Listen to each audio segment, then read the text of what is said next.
A la muerte del dictador, la mayor amenaza para alcanzar las libertades era que se enquistase un franquismo sin Franco. Hacer caer a ese gobierno era esencial para conquistar la democracia.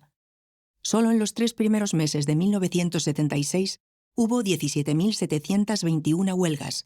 Se celebraron las multitudinarias manifestaciones por la libertad, la amnistía y los estatutos de autonomía. Arias dimitió. El dictador había muerto en la cama, pero la dictadura murió en la calle.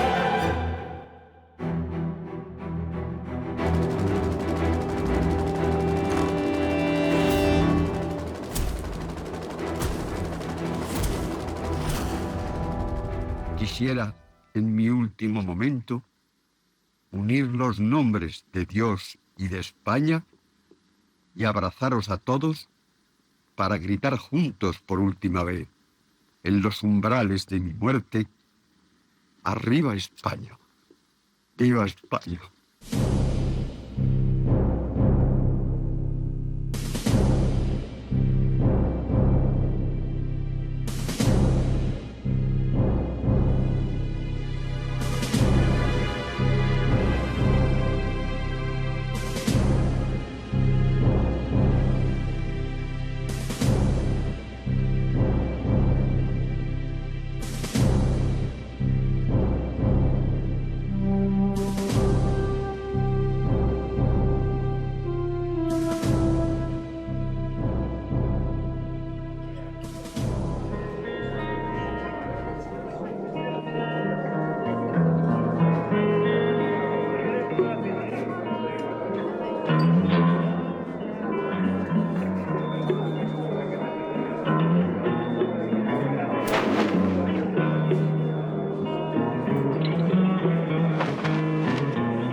Compañeros, en el día primero del año, al empezar el año 1976, y desde la reclusión a la que nos ha forzado la represión injusta de nuestra empresa, os propongo que hagamos un brindis para que en este año 1976 consigamos el objetivo por el que estamos aquí, que es el puesto de trabajo del que injustamente nos han echado. Y al mismo tiempo que logramos esa victoria para nosotros, logramos una victoria para todos nuestros compañeros del mundo del trabajo, y para que un objetivo que tenemos fijado desde hace tanto tiempo y que todos hemos visto la necesidad que tenemos que es un sindicato obrero, lo consigamos también este año. Brindemos por él. ¡Salud! ¡Compañeros! ¡Viva la libertad!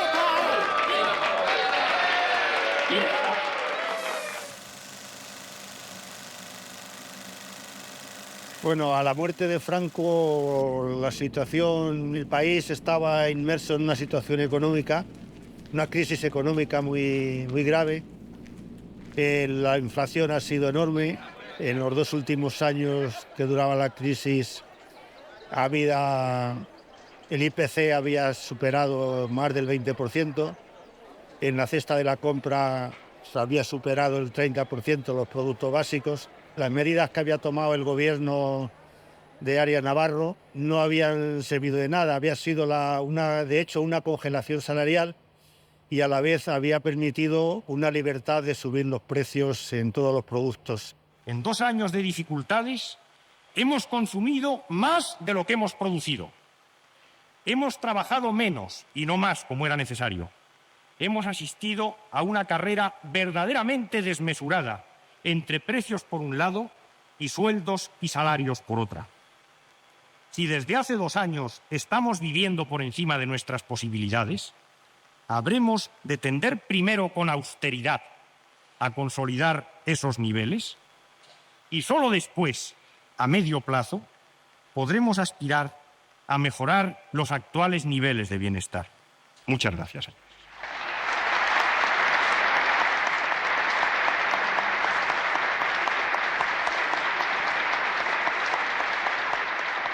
¿Por qué os habéis declarado en huelga? Pues por todas las injusticias que hay. Por toda la crisis que nos la quieren cargar a nosotros. Cuando ellos están sacando todos sus beneficios, cuando ha habido vacas gordas las han sacado todas para afuera y ahora nos quieren cargar a nosotros todas las crisis que quedan aquí. Todos los trapos negros que han dejado. Por eso estamos todos aquí, para que ya no nos sigan engañando más. Bastantes, ahora todas las familias otra vez afuera a la calle. Siempre tenemos que estar con lo mismo, pagándolo nosotros.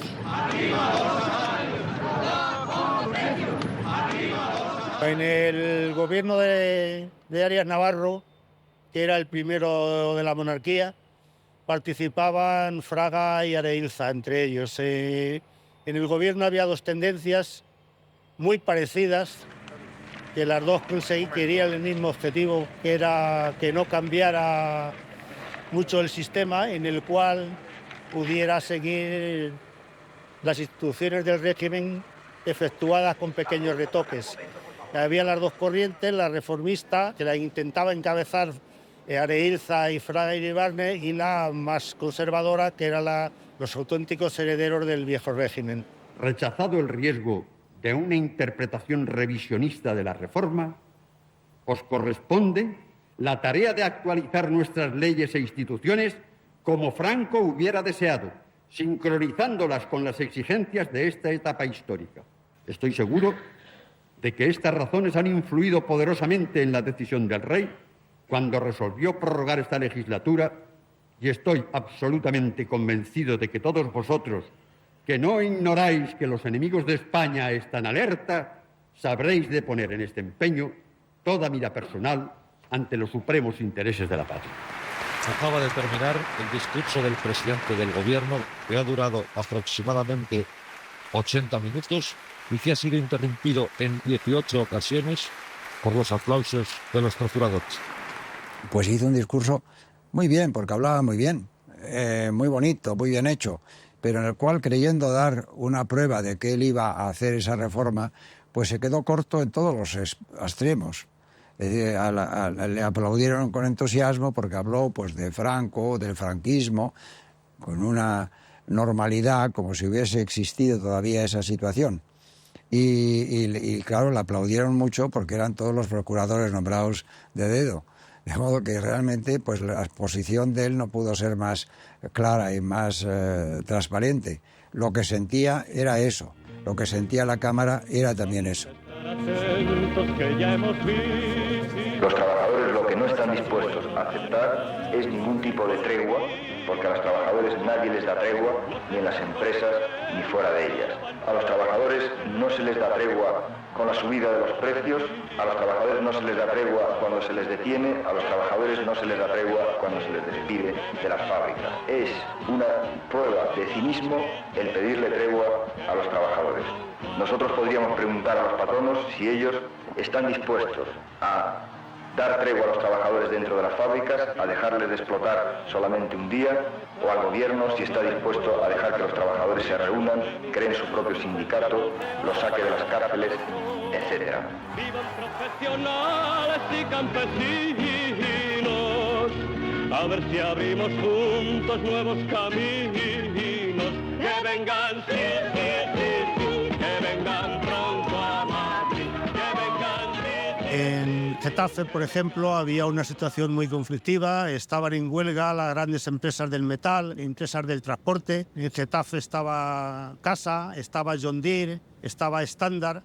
En concreto, todo Getafe diríamos que estaba en huelga. En diciembre y enero del 76, pues estábamos inmersos en unas negociaciones de convenios colectivos que intentábamos recuperar el poder adquisitivo perdido en los 2 años anteriores. Compañeros, hoy nos toca a nosotros. Estamos todos los trabajadores de Villaverde en pie, todos los trabajadores de Getafe.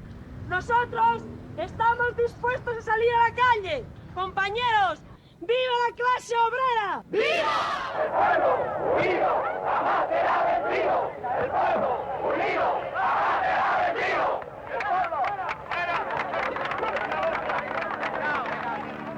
Quisiera poner de manifiesto es que en España, a pesar de todo lo que se está hablando, la ausencia total de libertades, de expresión, de reunión y de la vida laboral y sindical es total y absoluta.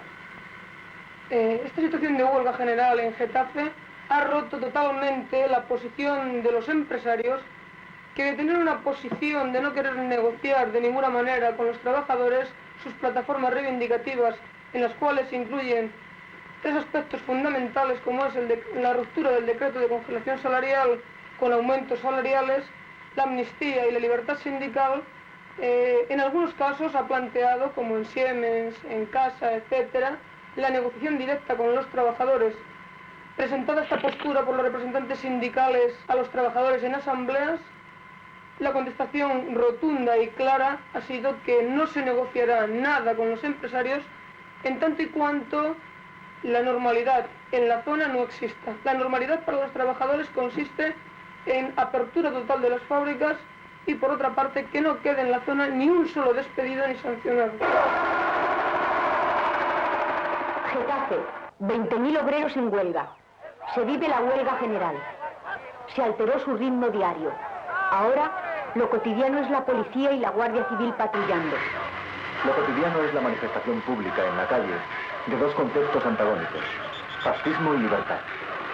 Getafe es durante unas semanas protagonista de la lucha obrera contra la congelación salarial, contra los despidos, contra el sindicato vertical, contra la política antiobrera del régimen. El campo de fútbol de Getafe se utiliza como otro medio occidental de reunión y manifestación por los trabajadores. Como siempre, las fuerzas de orden público y la Guardia Civil actúan para impedirlo, para dispersar a los trabajadores.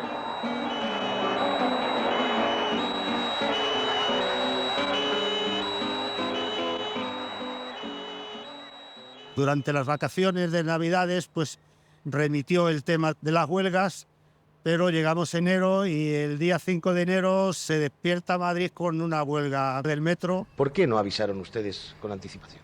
Bueno, ante todo queremos decir que los trabajadores del metro y la representación sindical pedimos disculpas al pueblo de Madrid por si le hemos molestado o porque no se ha avisado.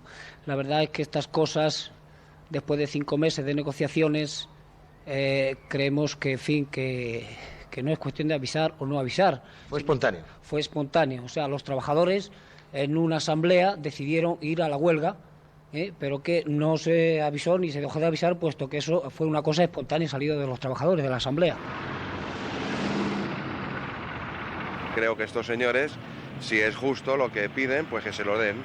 Y hasta que esto no sea así, pues que no se vuelva a reanudar el metro, francamente. Encuentro que es una cosa ilegal, porque es una cosa que se necesita para el uso diario, para muchos obreros, y creo que está mal que lo hagan así, vamos, que se pongan de acuerdo si quieren que les suban el sueldo, pero no dejar de funcionar el metro. Pues no sé, que cuando tienen una causa de estas, pues será por algún motivo, ¿no? Pues creo que los millones de pesetas que está perdiendo la compañía metropolitana hubieran sido suficientes para pagárselas a obreros que están más necesitados y sin perjudicar a nadie. El Metropolitano de Madrid es el medio de transporte colectivo más importante del país, diariamente utilizado por cientos de miles de personas. Madrid vivía momentos de huelga general. El metal, la construcción, Telefónica, banca, correos y el transporte colectivo subterráneo casi llegaron a coincidir. ¿Qué hace el sindicato vertical? ¿De quién y para quién son sus locales? Los obreros sabemos que el sindicato vertical, sus instalaciones, sus medios, se costean con nuestro sudor. Por eso también utilizamos sus locales como un lugar legítimo para reunirnos, para organizarnos. La estructura vertical fascista se resquebraja, se hunde. Ellos lo saben y nos impiden, con los medios brutales de que disponen, que nos reunamos, que nos organicemos. Nos desalojan, nos impiden la entrada, nos golpean, nos detienen, nos niegan el derecho de reunión. Durante los 2 primeros días de huelga actuaron al viejo estilo, que era disolviendo las asambleas por la fuerza, con los botes de humo, con los palos, con la idea de que eso nos desanimara y volviéramos al trabajo. El segundo día ya en el barrio del Pilar, desalojando también.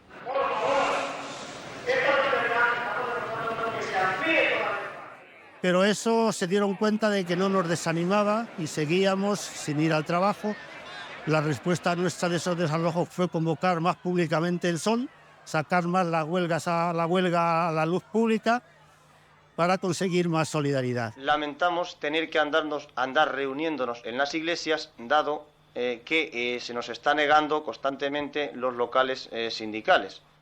Y a partir de ahí, en la iglesia de Vallecas ya actuar nuestra táctica, es de no desalojarnos y tratar de desanimarnos con la militarización, con los soldados conduciendo los trenes y con las tarjetas de movilización en el metro.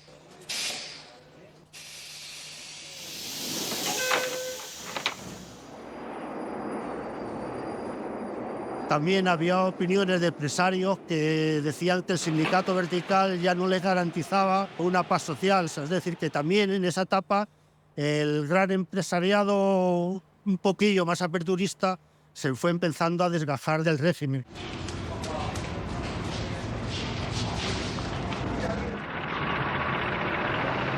Los trabajadores hicieron hincapié y pusieron el mayor énfasis posible en que ellos restablecían la normalidad en el trabajo siempre y cuando que no hubiera sanciones por parte de la empresa. Fue importante la forma de salir de la huelga, salir de una forma negociada, de una forma que los trabajadores no tuvieron ningún tipo de sanción por una huelga que fue calificada por el gobierno y por todos los estamentos oficiales como una huelga ilegal, un pulso al gobierno. Tuvo una trascendencia y una incidencia en el ánimo de los sectores que ya estaban en huelga en Madrid y que el movimiento obrero dio un salto adelante en su forma de lucha y de la consecución de unos sindicatos libres y de unas libertades democráticas. A la huelga, compañeros, no vayáis a trabajar, deja quieta la herramienta, es la hora de luchar.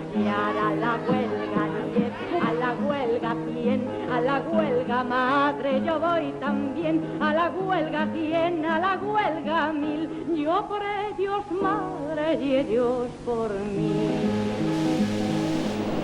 Nuestras condiciones de trabajo, como veis, están marcadas por el sufrimiento en el puesto de trabajo, el calor continuo, las enfermedades que tenemos continuamente del orden del 10 o el 15% de bajas. Aquí se trata de sacar cuanto más producción mejor, solo a través de nuestro esfuerzo, y solo así ellos irse embolsando unos millones a costa de nuestro esfuerzo.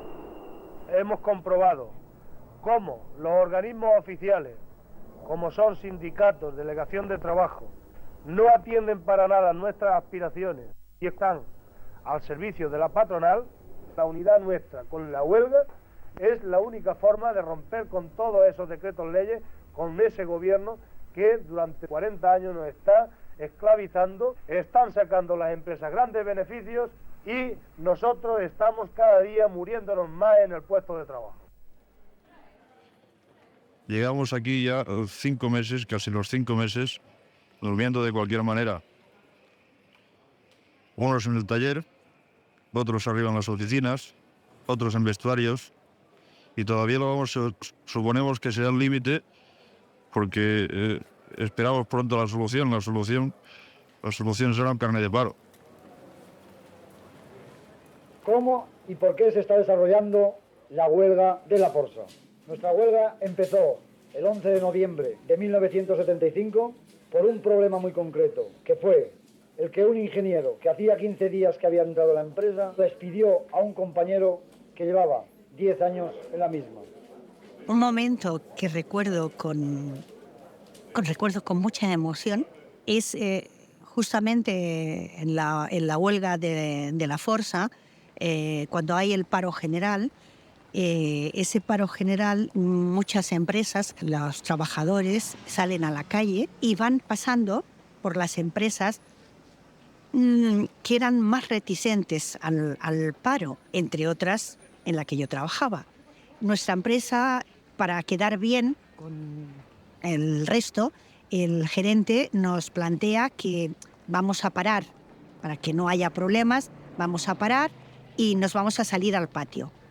Entonces, una vez en el patio, ahí estamos todas y cuando pase la gente, después que pase la gente, nosotros volveremos adentro y volveremos a trabajar, ¿no?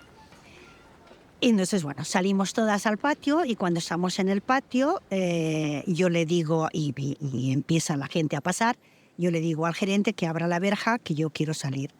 Y entonces me dice que no puedo salir, que si sea lo que me arriesgo, que habrá consecuencias. Si salgo, habrá consecuencias. Si sales, no volverás a entrar. Le dije, bueno, puede ser. Y bueno, después de un tira y afloja y de, bueno, diversas amenazas y tal, dije, mire, no tiene derecho a retenerme contra mi voluntad, no tiene derecho. Y entonces le pido que abra la verja. Dice, bueno, la abriré, se irá usted sola. Pues me iré yo sola. Y entonces abre la verja. Y salgo yo y empiezan a salir todas mis compañeras. Aún me emociona, porque fue muy bonito. Además, nosotras éramos del metal, pero llevábamos batas blancas, porque era como si fuera una especie de laboratorio, ¿no? Y entonces la gente empezó a decirnos, las palomas, vienen las palomas, claro, con tanto mono y tanto traje azul. Nosotras con nuestras batas blancas abiertas, pues sí, realmente parecíamos palomas volándose en libertad.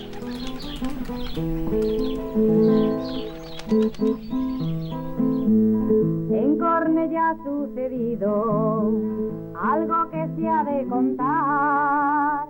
Interesa a los obreros y a la gente en general. En la empresa de la Forsa hay muchos trabajadores. Trabajan pero el dinero no es para ellos, no. Que se lo llevan los ricos y gente muy renombrada, como el alcalde Viola, Claudio Boada y Samara. La solidaridad con la Forsa no empieza cuando nosotros vamos a la huelga general, sino que nosotros en la comarca ya nos la planteamos desde el primer momento en que ellos inician la huelga. Y en una primera instancia tampoco creemos que lo oportuno era forzar una huelga general, sino que lo que había que hacer era que ellos popularizasen mucho su lucha y al mismo tiempo nosotros nos planteamos de ir a ver a los empresarios y hacerles entender que si habíamos hecho ya 2 huelgas generales con una participación masiva de toda la comarca y si esto había servido para que se fuesen consolidando nuestras formas de organización, pues que ellos se lo pensasen bastante en serio, porque iba a provocar pues la respuesta solidaria que se dio. Y nosotros ya nos planteamos en ese momento el iniciar esa huelga general. Y al día siguiente surge el compromiso de 40 empresas de iniciar inmediatamente la huelga solidaria y al mismo tiempo que se reúnen las UTTs y ya se lanza la convocatoria de huelga general en toda la comarca. Como una mancha de aceite se extiende cada vez más. Los patrones cogen miedo y empiezan a claudicar, apoyando a los maridos. Las mujeres también van contándole a todo el mundo toda esta injusta verdad. Fábricas se van uniendo por el Bajo Llobregat para ayudar a la Forsa. Las mujeres de los compañeros de la Forsa juegan un papel fundamental. Las mujeres de la Forsa consiguen extender y hacer ciudadano un conflicto laboral. A ver qué os parece, si tenéis alguna opinión para esto. Para Sí, seguir me estudiando. parece- En aquel momento decidimos ir a la puerta de la fábrica y ocupar su puesto de trabajo, lo cual fuimos resueltas por la policía. Al regreso en manifestación hasta la plaza volvimos a mostrar nuestro apoyo a nuestros maridos. Una cerrada ovación y el grito, la Força Unida jamás será vencida. Fue el testimonio.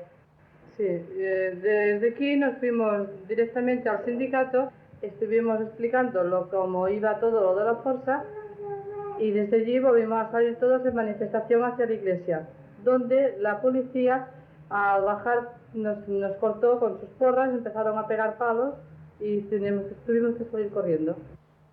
Ellas, a partir de que ellos se encierran en la iglesia de Santa María, deciden mostrar su solidaridad y su apoyo a sus compañeros poniéndose su ropa de trabajo. La ropa de trabajo de la Força se hace muy famosa en nuestra comarca, porque de hecho ellas llevaban la chaquetilla de la Força por todas partes. Las chaquetillas de la Força van al mercado, las chaquetillas de la Força van a la iglesia, las chaquetillas de la Força van a las tiendas a recoger alimentos. Constituyen una caja de resistencia y allá, bueno, diferentes empresas y compañeros y compañeras recogemos dinero, recogemos alimentos para ayudar a la resistencia.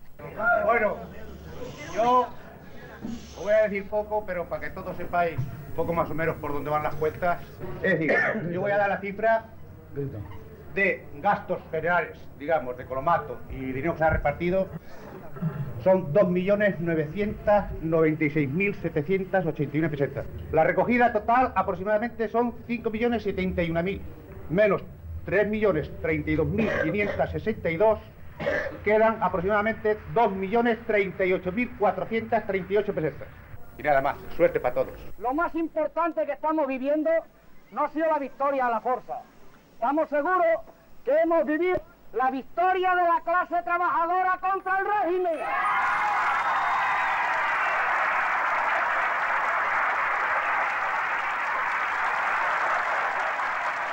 ¡Viva la clase obrera! ¡Viva la libertad! ¡Amnistía! Ahora. A ver, señoras, son para la huelga general del día 2. Es un problema de todos. A ver, señores, para la huelga general del día 2, ¿eh? Ya. Es un problema de todos, ¿qué tal?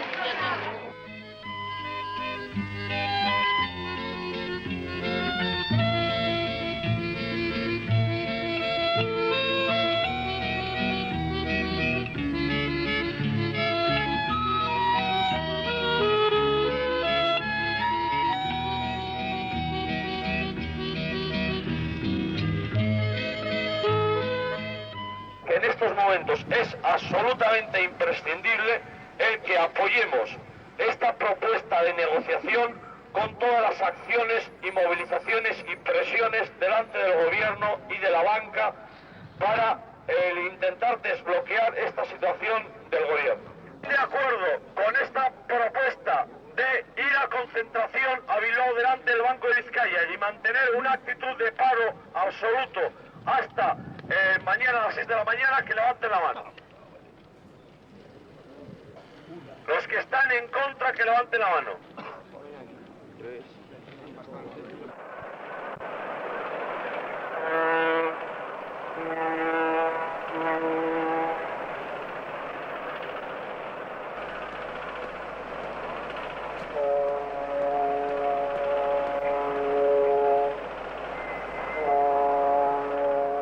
Bien, vamos a comenzar esta asamblea que teníamos programado después de celebrar las asambleas de taller para tratar de clarificar la situación de la fábrica y ver la opinión de todos los trabajadores de la misma y tratar de tomar diferentes alternativas en virtud de lo que opinan los trabajadores en las asambleas de taller.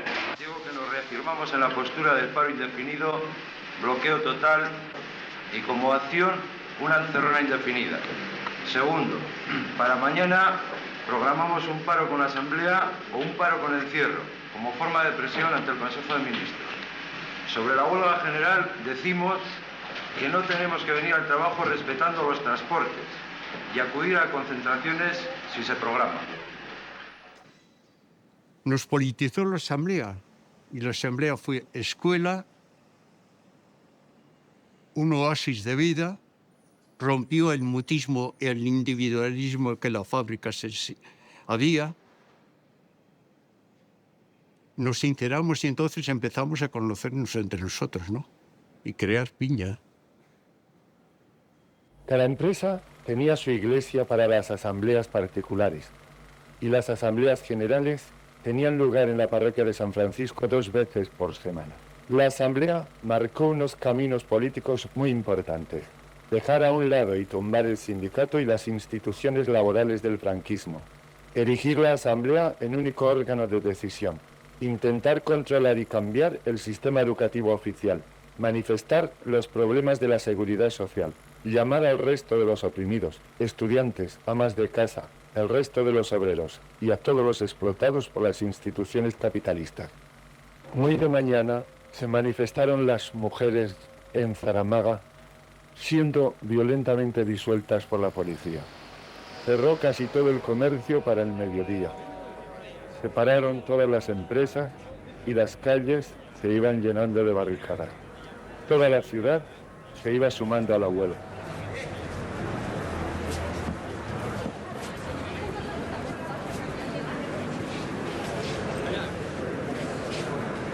Es una gran responsabilidad de la Junta Sindical el que nosotros tenemos que llevar en todo momento las iniciativas. No dejar que por una mayor represión, por una ofensiva patronal o gubernamental, pasemos a replegarnos y a defendernos. Tenemos que llevar siempre la iniciativa. Cuando nos prohíben las asambleas, tener preparada una iglesia. Y si aquí hubiera habido policías, hubiéramos ido a otra iglesia. Y si viene la policía ahora y nos pide que levantemos la asamblea, haremos una votación y diremos que vamos a continuar hoy la asamblea hasta el final y que nos saque si quiere. Esto es fundamental. No levantarnos, continuar hasta el final, llevar la iniciativa, porque la huelga esta la vamos a ganar, porque tampoco vamos a tener que aguantar mucho tiempo más. Estaba convocada para las 5 de la tarde la Asamblea General de la Parroquia de San Francisco de Asís. Ya para las 4:30 se había llenado casi, unas 4.000 personas. Adelante, Charlie, cambio. Vamos a ver, parece ser que en los alrededores de San Francisco no hay más gente. ¿Qué hacemos, cambio? Si hay gente por ellos, cambio. Pero ten en cuenta que se meterán dentro de la sacristía, cambio. Claro, lo que pasa es que no tenemos todavía esas órdenes. De todas formas, tal como están las cosas, se puede entrar, cambio. Bueno, si tú lo dices. ¿De acuerdo? De acuerdo, cambio. Vamos a por ellos. Y al intentar tomar permiso Lasfen para introducirnos en la asamblea, pues cargaron y pues, lógicamente, pues a pesar de las ganas que teníamos de entrar allá, pues tuvimos que retroceder porque fue una carga bastante dura. Adelante, J2, cambio. Por la parte que habíamos previsto, porque es una entrada falsa, cambio. Vamos a ver. J2, haga lo que le había dicho, cambio. No, han puesto ahí 4 coches en medio, les tengo que quitar, no obstante, pero de todos modos, si nos marchamos de aquí, se van a escapar de la iglesia, cambio. Adentro estaba atiborrado de gente de todas las edades. Había incluso viejos y niños, eso es verdad, no se trata de un toque sentimental, pero había gente así, había niños y había viejos. Cambio. Mercado de autorización porque seguramente ahora se nos esconderán sin tirarnos nada, cambio. No entiendo lo que me dices, Charlie, cambio. Que recabes la autorización esa que tú sabes, puesto que ahora seguramente se nos cogerán, se nos meterán dentro de la iglesia sin necesidad de tirarnos piedras, cambio. De bueno, pero ¿cuánta gente hay aquí, cambio? Descubrimos que aquello era una trampa. Que era una feroz trampa porque además a través de las ventanas nos llegaron los gritos hostiles de los policías reclamando que saliéramos. Lógicamente allá nadie se atrevía a salir. Por los micrófonos nos alentaban a que tuviéramos paciencia, que según no sé qué concordato leches, allá no iba a entrar la policía. Pero la policía parecía tener otras intenciones. Las primeras bombas caen sobre la capilla penitencial. Pronto se llena todo de un humo molesto y sofocante, creando una situación imposible de describir.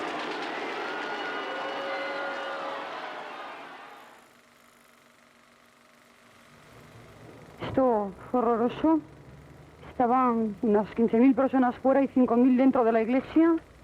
Y cuando empezaron a cargar contra la gente de fuera, por el micrófono se empezó a decir que la gente se tranquilizase, que dentro no podían entrar y tal. Pero de repente la policía empezó a tirar pelotas de goma y piedras a las puertas para obligarnos a salir. Pues dijimos que estaríamos, aunque fuera 3 días, hasta que se fuera la policía, pero que no podíamos salir porque nos iban a machacar. Y nos quedamos dentro. Entonces entró la policía con un pañuelo blanco y se les invitó por el micrófono a que dejaran las armas fuera y entraran a dialogar. La respuesta de ellos fue entrar con bombas de humo. La primera cayó en un confesionario y luego siguieron lloviendo bombas y bombas. Yo no sé, serían 10 o 12. Entonces la gente se puso nerviosísima, pero no se atropelló ni nada porque tampoco podíamos movernos con la cantidad de gente que había aquí. Lo primero que se hizo fue con las macetas romper todos los cristales para poder respirar. Entonces la gente se asomaba a respirar y la policía asomaba las metralletas. Por esta ventana, en el momento en que las bombas empezaron a entrar, a última hora, cuando ya el humo no dejaba que la gente aguantase dentro, salí, estaba rota, salí por aquí, vine corriendo y por aquella tapia que ven ustedes al fondo, salté al matadero. Por ahí corrí hasta la entrada que estaba abierta, donde ven ese edificio, y salí por la puerta. Ya ahí, justo cuando llegaba por esa altura, oí los disparos, el tableteo de las ametralladoras que se oía a mi espalda. Yo y alguna otra gente cogimos algunas piedras para encortear, pero no, las piedras no llegaban al alcance de donde estaba la policía. Y concretamente yo di una vuelta a las casas y vi delante de la iglesia, a unos 40, 50 metros, gente caída en el suelo. Yo agarré a uno de ellos, lo llevé a rastras, era Julio Ruiz, un trabajador de forjas, con 2 tiros, sangrando. Lo metimos en un coche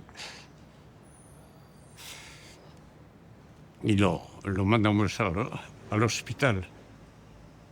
Ese es el recuerdo de ese día, ¿no?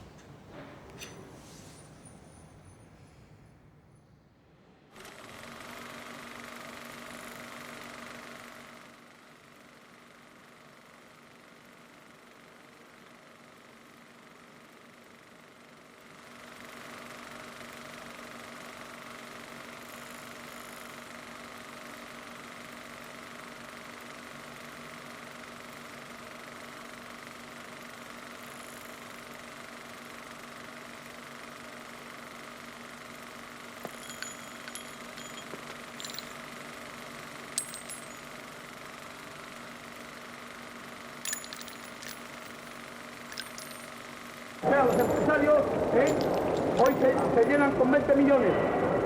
Pasado mañana, al año siguiente quieren ganar 40, mientras al obrero le tienen prohibido con 20 perras a pasar hambre. ¿Dónde está el gobernador? ¿Dónde está? Algo se le ven los huevos. En Madrid, si fueran bandas clandestinas como decían, y si fuéramos terroristas de la ETA como solían decir, tendríamos armas para enfrentarnos a esos desgraciados, a esos asesinos, que no son más que asesinos. Que diga la verdad. La televisión que no dice nada de la verdad. Todo lo que dice es mentira completamente. Porque son obreros que no piden nada más que el sueldo para sus hijos y están diciendo que son terroristas. No hay derecho a eso. Eso es una cosa muy injusta. Hoy se ha podido comprobar en la catedral Victoria, que está así, y que esto no son grupos clandestinos como dice el gobernador. Un señor que ha pasado aquí 15 días y nos está hundiendo. Nos está hundiendo, coño. Aquí se entró a matar, simplemente a matar. Por vergüenzas y canallas, que no lo hace eso hasta con criaturas de 5 años. Yo me encontraba aquí y fue de vergüenza. Las primeras pasaron por ahí. Fue de pena. Estuve fuera. Nosotras estábamos dispuestas a pasar aquí 30 días o 40 sin comer. Porque decíamos, respetarán la casa de Dios. Decíamos, y decían en el micrófono, no os preocupéis. Y no nos alteramos ninguno. Lo que no hay Eso derecho, tenía que salir para que no hay vean lo derecho. que pasa aquí. Lo que no hay derecho es de que durante 40 años hayamos estado oyendo de que se han quemado iglesias en el 36 y ahora las quemen ellos. Ellos que son unos sinvergüenzas. Esto es lo que hace falta, que salga aquí en España, que salga esto lo que ha salido. Que nos avergonzamos de ser españoles por lo que han hecho ellos, los gobernadores. Estamos dispuestos a impedir que sucesos de tal naturaleza se repitan. Pero si el reto vuelve a plantearse, no vacilaríamos en adoptar las medidas, todas las medidas necesarias para mantener el orden y garantizar la paz. Que no es posible aceptar planteamientos anarquistas o planteamientos utópicos en un momento como este es absolutamente indudable. Que el país no los va a tolerar y que el gobierno no los puede aceptar es evidente también. Que este triste ejemplo sirva de gran lección para todo el país en los meses próximos. Muchas gracias. Entonces, el diseño de la patronal y del gobierno, entrando a matar, era meter en vereda al resto de la gente. Los muertos no eran responsables de nadie, ni se buscaron quiénes matar, sino a cualquiera para acojonar al resto de la gente. Entonces, eso a la inmediata, bastante rápido, cayó en fracaso porque los gestos de solidaridad en otros sitios y aquí con los funerales rompió ese meternos en vereda al resto.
compañeras, para nosotros ha sido leña, para nosotros ha sido cárcel, para nosotros ha sido asesinato. Ante esto, hoy, cuando las cosas son difíciles, los trabajadores no podemos retroceder, porque el futuro es nuestro.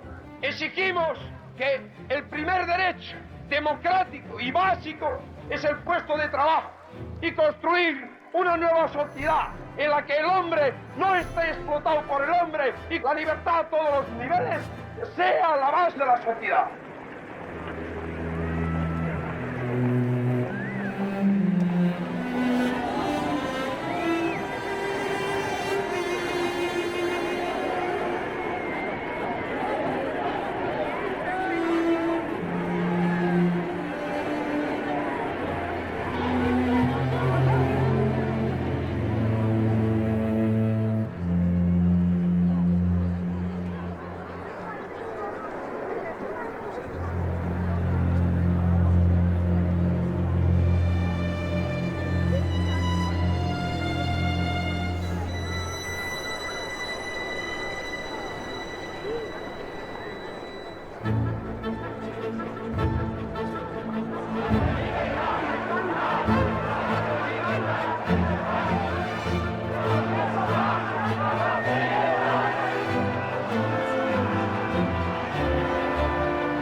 fuerzas se preparan para el cambio de régimen.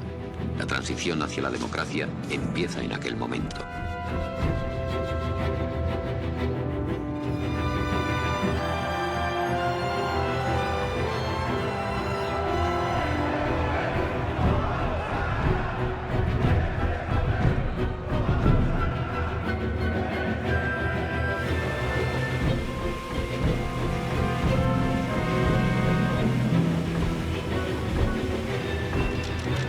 Salieron con vida gracias a tal que no tienen relleno, hay que denunciarlas y denunciarlas y denunciarlas.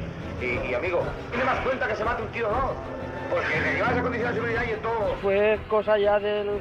Yo creo que la empresa al pasar tiene que pasar, con un convenio de estos tiene que pasar por un momento crítico y creo que afrontarlo entre las dos partes sería lo más conveniente.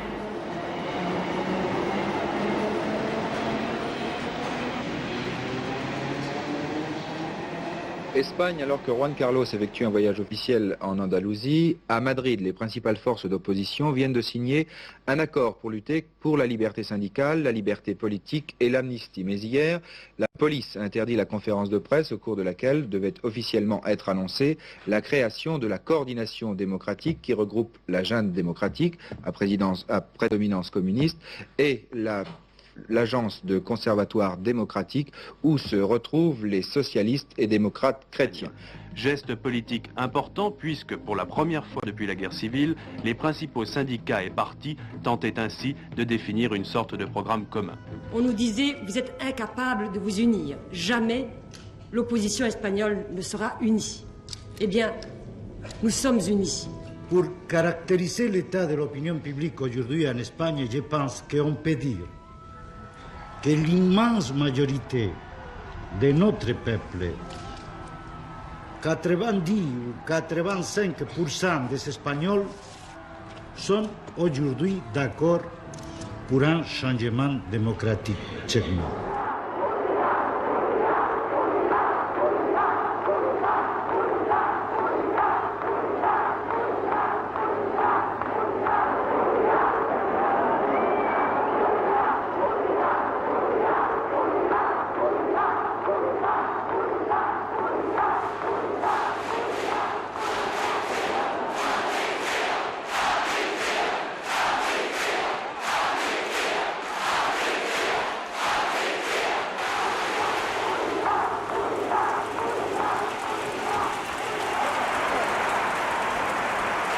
Yo vengo de un silencio antiguo y muy largo, de gente que va alzándose desde el fondo de los siglos, de gente llamada clases subalternas. Yo vengo de un silencio antiguo y muy largo. Yo vengo de una lucha que es sorda y constante. Yo vengo de un silencio que romperá la gente, que ahora quiere ser libre y ama la vida, que exige las cosas que le han negado. Jo vinc d'un silenci antic i molt llarg de gent que va alçant-se. Sabemos que el comunismo internacional no ha olvidado su derrota en nuestro suelo y que busca afanosamente el momento del desquite. Sabemos que detrás de la reconciliación que dice promover se encuentra el insaciable rencor y que esa libertad tan falsamente proclamada es la antesala de la tiranía. Fraga dijo que había habido unos documentos que demostraban que la Platajunta estaba en una situación revolucionaria y que había dado su apoyo a determinados movimientos que había habido en la calle y que no querían de ninguna manera la democratización y que en vista de eso pensaba meter en la cárcel a la Platajunta. Yo me opuse, dije que era un disparate, que aquello daba una mala imagen y que debía oponerse cualquiera que tuviera sentido común. Él insistió y al final dijo esa frase famosa: hasta 1 de mayo esos son míos. Bueno, a nosotros nos pareció que el 1 de mayo iba a ser el momento decisivo y que valía la pena de que en ese momento pues terminase ese periodo de agitación irresponsable con que sin duda ninguna los rupturistas, y a pesar de que había algunos amigos míos personales, pues decidí que el día 1 de mayo lo pasaran a la sombra y después volviesen a tomar el sol y no pasó nada.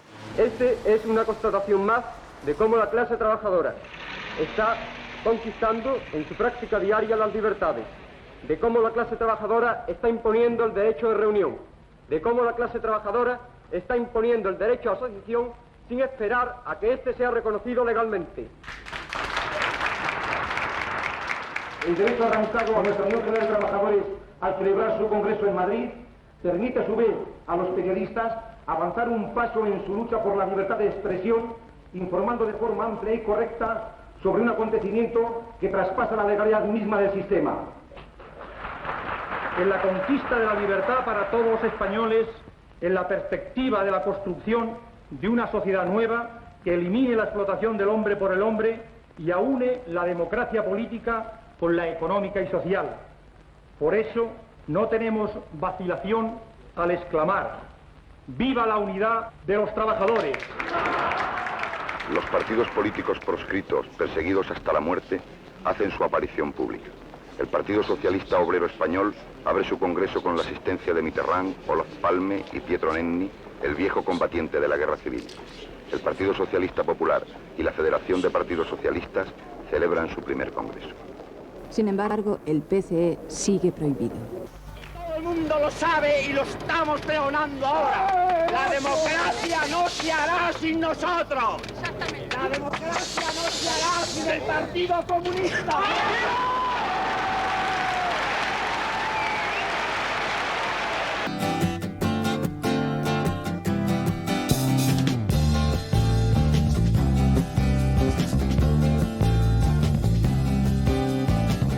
Por mucho que algunos pese, los tiempos están cambiando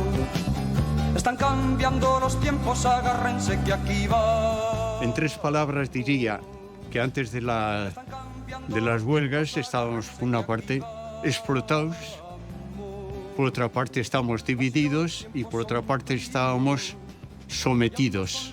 No contaban con nosotros. Pero soplan nuevos vientos, parece que respiramos. Aquí, en este país, las libertades, la democracia, le costó la vida a mucha gente. Toda esa suma de luchas, de reivindicaciones, que presionó a la dictadura para realmente provocar ese cambio. No saldrá del agujero.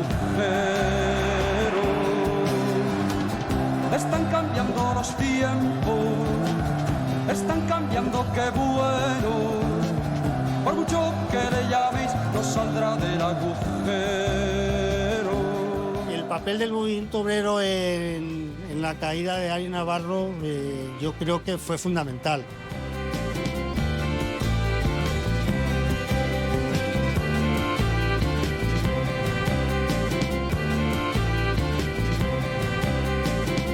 Exigimos lo que es nuestro, por lo que siempre luchamos, la libertad, la razón, derecho a vivir sin amor. La libertad, la razón, derecho a vivir sin amor. Exigimos lo que es nuestro, lo que siempre nos negaron, los medios de producción, la flor, el pan, el trabajo.